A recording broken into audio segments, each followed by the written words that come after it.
उन्हें ये पता है कि इसका जो भी परिणाम होगा वो भगवान के ऊपर है, मतलब उन्हें कोई आसक्ति नहीं है।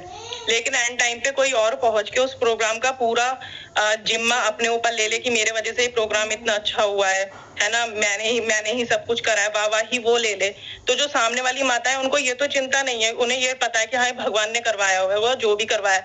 लेकिन सामने वाले के ऐसा कहने से उनकी भक्ति में दिक्कत आ रही है। वो लोग कह रहे हैं कि अब हम ये प्रोग्राम हम नहीं करेंगे। तो प्रभु जी इस चीज को कैसे समझे? मतलब भगवान को समर्पण तो कर दिया है, लेकिन भक्ति में दिक्कत आ रही है। अच्छा,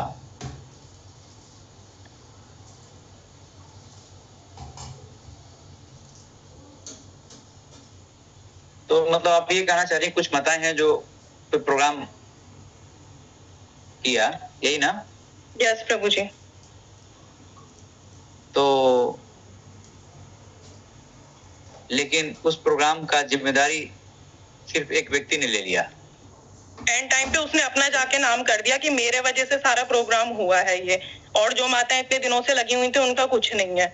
तो उन माताओं को पता है कोई बात नहीं, भगवान ने चाहा होगा तभी इनके मुंह से ये कहलवाया है, तो ठीक है हम आगे से ये प्रोग्राम ही नहीं करेंगे। मतलब उनको इस चीज में थोड़ी सी दिक्कत हो रही है। तो इसे कैसे समझेंगे कि हम अपनी भक्ति तो अच्छे से कर रहे हैं, लेकिन सामने वाला बीच बीच में आके कभी ना कभी आके पिंच कर दे रहा है, हमको डिस्टर्ब कर रहा है। तो इस चीज में हम कैसे दृढ़ संकल्प बने कि कोई कितना भी कहे कि हमें सहनशील बनना है, और कितना सहनशील बनना है, किस लेवल तक बनना है।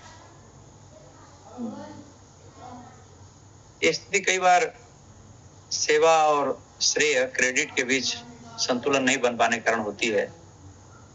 जब कोई कार्यक्रम सामूहिक प्रयास से होता है, लेकिन एक व्यक्ति अकेले उसका श्रेय ले लेता है और ये बाकी सहयोगियों के लिए कुछ अनुचित महसूस हो सकता है।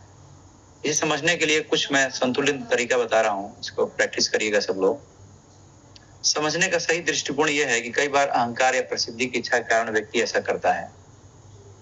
कुछ लोग जानबूझकर नहीं बल्कि अनजाने में ऐसा कर सकते हैं, क्योंकि वो नेतृत्व की भूमिका में होते हैं।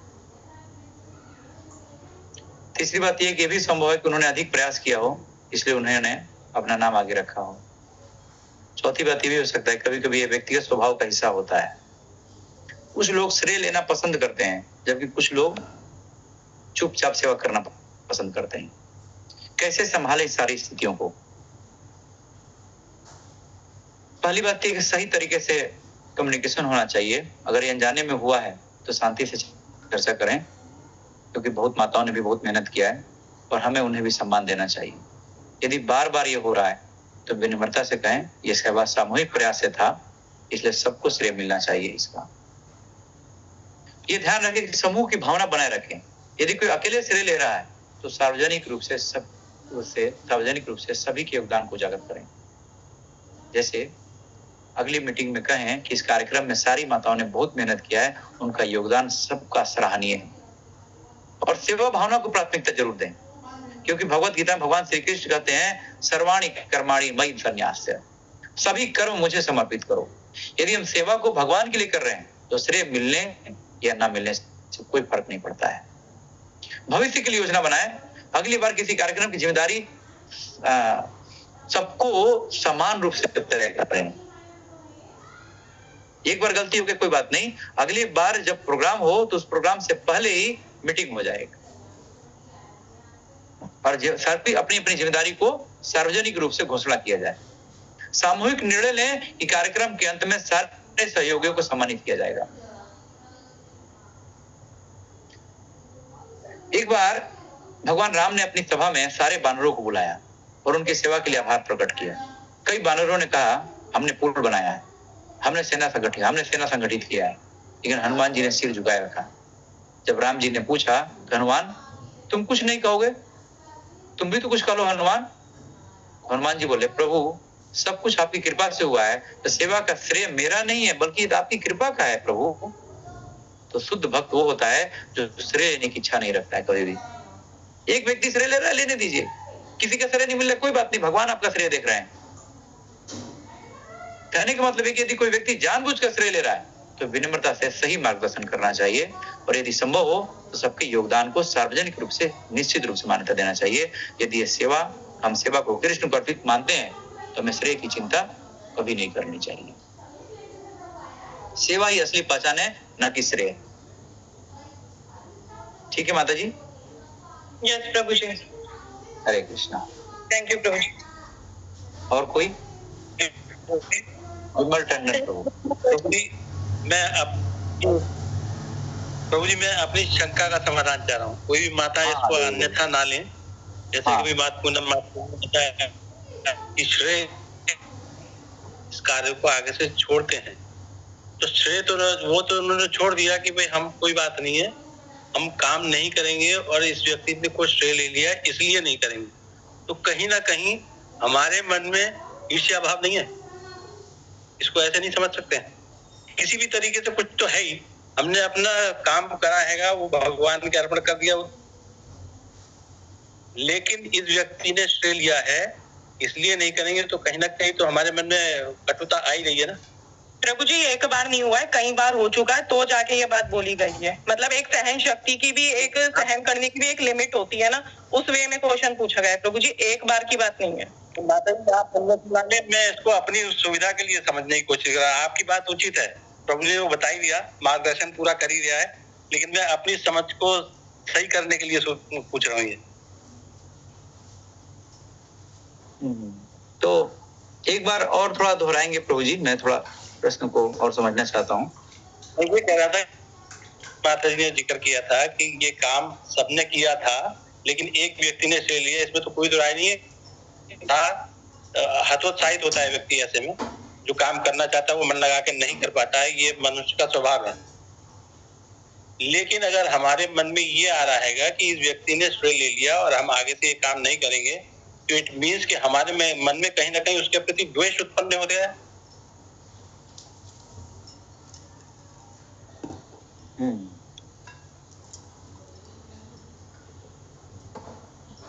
बहुत अच्छा प्रश्न पूछा है आपने।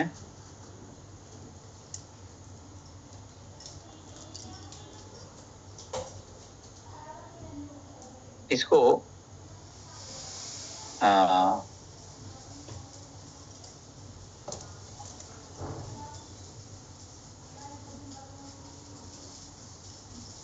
ऐसे समझ सकते हैं कि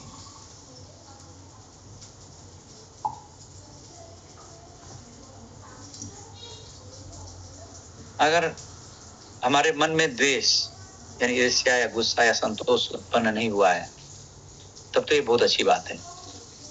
इसका मतलब है कि आपकी सेवा निष्काम और भगवान को समर्पित थी। ये भक्ति बहुत ऊंची अवस्था होती है जब कोई सेवा का श्रेय ले ले और फिर भी मन शांत रहे। कैसे समझे कि द्वेष नहीं हुआ है? अगर आपको मन में जलन, दरवाजा बंद कर दीजिएगा, अगर आपको मन में जलन या क्रोध नहीं आ रहा है, बल्कि आप इसे सामान्य रूप से देख रहे हैं, तो ये द्वेष नहीं है।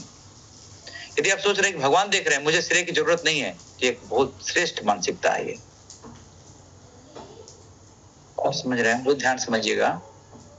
यदि आप सोच रहे हैं कि भगवान हमारे सारे कार्यों को देख रहे हैं, मुझे श्रेय की बिल्कुल जरूरत नहीं है, तो सबसे श्रेष्ठ और वो व्यक्ति जो श्रेय ले रहा है तो वो तो पीछे हो जाएगा, लेकिन ये मानसिकता से कोई श्रेय सेवा कर रहा है, क्लास में पानी है, यह मानसिकता है, और वो व्यक्ति उससे पहले वाले व्यक्ति से दूसरा वाला व्यक्ति सबसे जल्दी भगवान की कृपा प्राप्त करेगा। वो यदि आप महसूस कर रहे हैं कि कार्य भगवान की सेवा था, अब श्रेय कोई भी ले ले, मुझे कोई फर्क नहीं पड़ता है, तो आपका मन निष्काम भाव में स्थिर हो जाएगा और भगवत कृपा जरूर प्राप्त करेंगे। यह असल में उच्च भक्ति का लक्षण है। श्रीमद् भागवतम में 11:2 में कहा गया है, भक्त सर्वत्र निर्द्वंद। शुद्ध भक्त हर परिस्थिति में द्वेष और द्वंद्व से मुक्त रहता है। यानी यदि कोई अन्य व्यक्ति श्रेय भी ले ले, तो भी कृष्ण जानते हैं कि वास्तविक सेवा किसने किया है।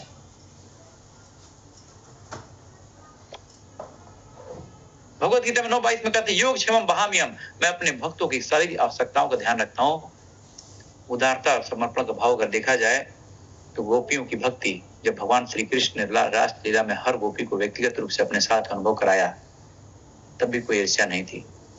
हनुमान जी ने लंका जलाई, संजीवनी लेकर आए, लेकिन श्रेय कभी नहीं लिया। श्रील प्रभुपाद ने पूरी दुनिया में भक्ति फैलाई, लेकिन हमेशा कहते थे ये सब मेरे गुरु महाराज की कृपा से हुआ है। कहने का मतलब ये है कि आपकी भावना बहुत शुद्ध है, क्योंकि द्वेष नहीं हुआ। ये साक्षात भगवान की कृपा है। आप श्रेय की चिंता किए बिना सेवा पर ध्यान दें, श्रेय कोई भी ले जाए, कोई फर्क नहीं पड़ता है। अंततः देखते भगवान ही है। सेवा में श्रेय की चिंता नहीं, केवल समर्पण ही असली पहचान है। समर्पण के साथ सेवा करेंगे तो जिसको जानना है, जो इसको जो अथॉरिटी जो होता है वो जानता है कि कौन व्यक्ति श्रेय ले रहा है, कौन व्यक्ति अपनी पहचान बना रहा है, और गुरु सब कुछ जानता है। गुरु सब कुछ जानता है, जैसे भगवान जानते हैं ना, गुरु भी सब जानता है।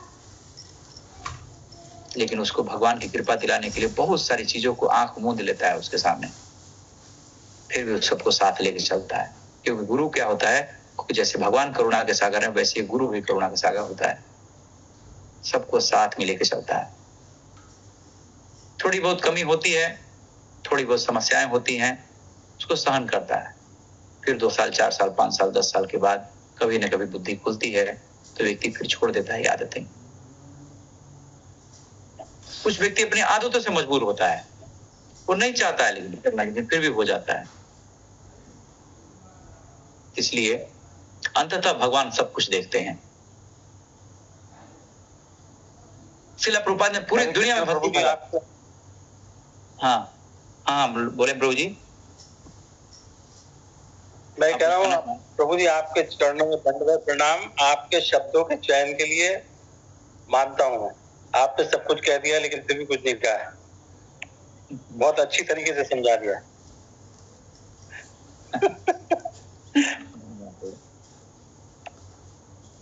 हरि इस पर कुछ आप कहना चाह रहे हैं? हरे कृष्ण प्रभु जी, प्रणाम।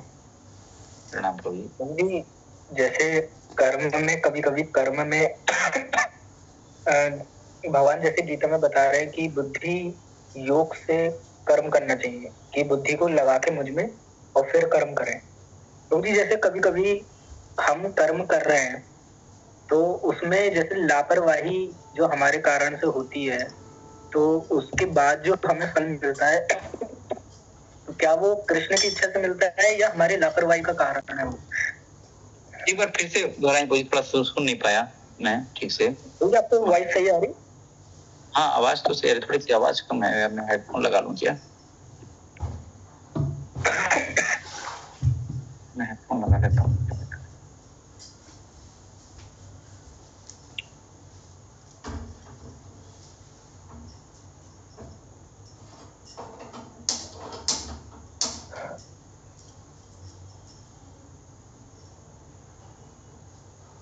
आप प्रभु बोलेंगे? हरे कृष्ण गुरु। हाँ प्रभु जी, जैसे गीता में भगवान बुद्धि योग के विषय में बता रहे हैं कि बुद्धि से कार्य करो मेरे लिए, तो ये बुद्धि योग है। प्रभु जी, कभी जब व्यक्ति कर्म करता है, कुछ भी कर्म कर रहा है, तो उसमें एक स्थिति आती है लापरवाही की। तो प्रभु जी, अगर लापरवाही के कारण अगर जैसे कोई भी कार्य बिगड़ जाता है, तो उसमें मतलब कृष्ण की इच्छा हम मान सकते हैं या वो लापरवाही का नतीजा हमारे, तो उसमें हम डिफरेंस कैसे कर सकते हैं? प्रभु जी, एक केस स्टडी है, क्या अगर आपकी आज्ञा हो तो मैं बोलूं, बताऊं? प्रभु जी, जैसे एक भक्त ट्रेन में सफर कर रहा है, रात का टाइम है, प्रभु जी रिजर्वेशन के डिब्बे में जाता है और वो अपनी बर्थ पर लेट जाता है और लेट करके अपने फोन में शिला प्रभुपाद का लेक्चर सुनता है या कीर्तन सुनता है, जो भी है आध्यात्मिक क्रिया कर रहा है। और प्रभु जी वीडियो देखते देखते रात में ही अपनी छाती पर रखकर फोन को सो जाता है, अपनी छाती पर रखता है फोन और सो जाता है। अब प्रभु जी इतनी देर में क्या होता है, उसके सोने के बाद एक जेंटलमैन व्यक्ति आता है सूट बूट में और बड़े आराम से वो फोन उठाता है, अपनी जेब में रखता है, वो चलता बनता है। और प्रभु जी जैसी सुबह होती है तो वो भक्त एक पहले तो घबरा जाता है कि अरे मेरा फोन कहाँ गया, क्योंकि इसकी छाती में से गायब हो गया, चोरी हो गया। अब वो हर जगह ढूंढ रहा है फोन को, तो अब वो फोन नहीं मिल रहा, तो वो अब ये कह रहा है कि अरे चलो ठीक है, फोन पुराना था, अब कृष्ण की इच्छा होगी तो ठीक है, गायब हो गया। तो प्रभु जी यहाँ पे क्या हम कृष्ण की इच्छा मानेंगे या हम अपनी लापरवाही का नतीजा मानेंगे? क्योंकि प्रभु जी सेवाओं में कभी कभार हमारी लापरवाही, वो सेवा में मतलब दिक्कत हो जाती है हमारी लापरवाही से। लेकिन हम मतलब मैं जैसे मान लीजिए कोई भक्त दिखा रहा है कि नहीं ठाकुर जी की इच्छा थी, कोई बात नहीं,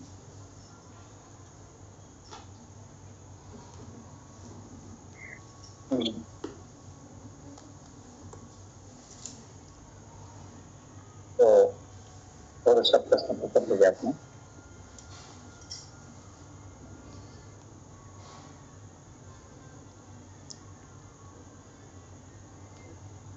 असल में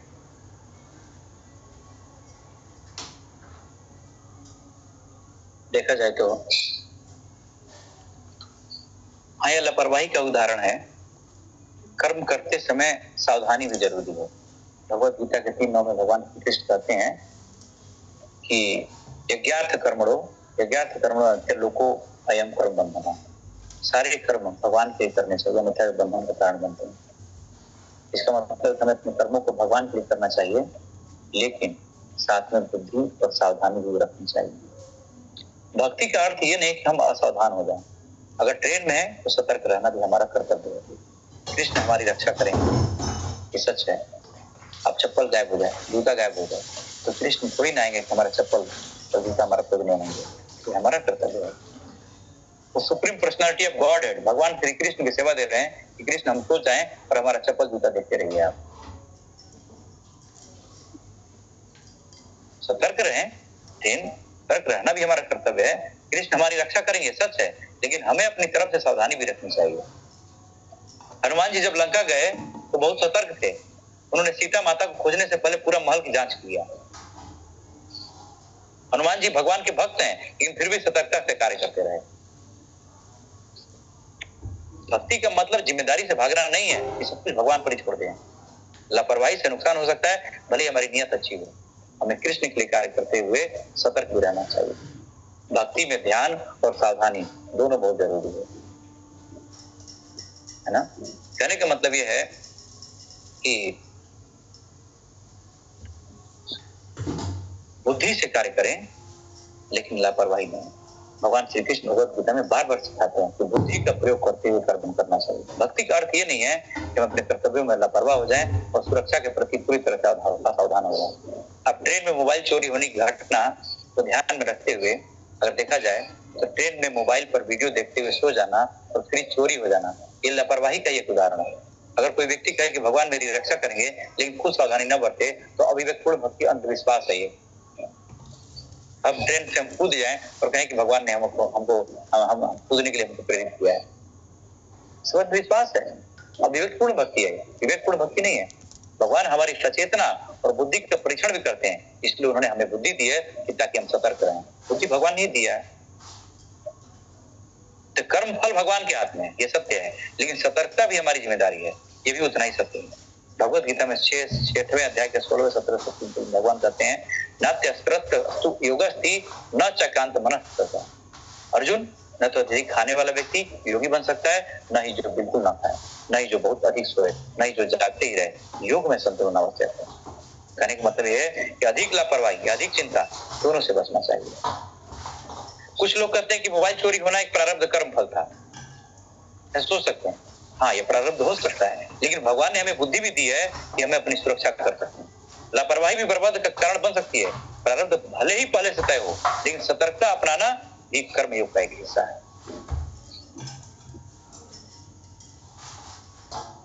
जब अर्जुन ने अश्वत्थामा को पकड़ा तो भगवान श्री कृष्ण ने बुद्धिमानी से निर्णय लेने को कहा। भगवान श्री कृष्ण अर्जुन से कहा कि तुम्हें ऐसा निर्णय लेना चाहिए जिससे धर्म की रक्षा हो और अधर्म न फैले। अर्जुन ने श्री कृष्ण की बुद्धि से निर्देश लेकर के अश्वत्थामा का वध नहीं किया, लेकिन उसे दंड दिया। कहने का मतलब यह है कि हमें अपने जीवन में निर्णय लेने से पहले श्री कृष्ण की दी हुई बुद्धि का उपयोग करना चाहिए। तो सावधानी और भक्ति दोनों जरूरी है। श्री कृष्ण पर भरोसा करना चाहिए, लेकिन कर्मों में सतर्कता भी बहुत जरूरी है।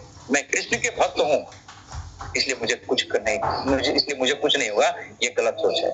मैं भक्त हूँ, इसलिए मुझे और भी अधिक जिम्मेदारी से कार्य करना चाहिए, ये सच है। तस्मात् सक्तः सत्यम कार्यम कर्म समाचार। इसलिए आसक्ति रहित होकर के अपना कर्तव्य सावधानी से करिए आप।